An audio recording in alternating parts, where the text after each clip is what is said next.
म्हणजे महाराष्ट्राला खऱ्या अर्थानं खालच्या पातळीवरती नेण्याचं काम जो महाराष्ट्र 2014च्या अगोदर या देशामध्ये 1 ते 5 नंबरमध्ये होता आणि आज महाराष्ट्राचा नंबर 11व्या नंबरला नेण्याचं काम या राज्य सरकारने किंवा बीजेपी सरकारने केले आणि त्यांना घालवण्याची वेळ तुम्ही सगळ्यांनी लोकसभेमध्ये ही निवडणूक हातात घेतली आणि हातात घेतल्यानंतर माझ्यासारखा सर्वसामान्य कार्यकर्त्याला खासदार करण्याचं काम तुम्ही सगळ्यांनी केलं त्याबद्दल मी महाविकास आघाडी आणि तुमच्या सगळ्यांचे मनापासून आभार या निमित्ताने व्यक्त करतो. मी तणाव का होतो तर मी चिंतामण गावी त्यांना विनंती करतो तर त्यांनी मार्गदर्शन करावं.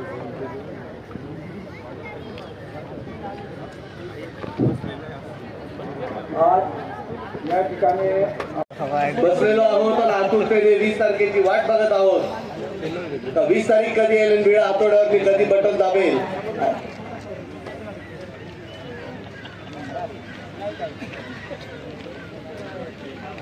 त्यांच्या विजयासाठी जसा मोहन नांगुर्डे यांचा सिंहाचा वाटा आहे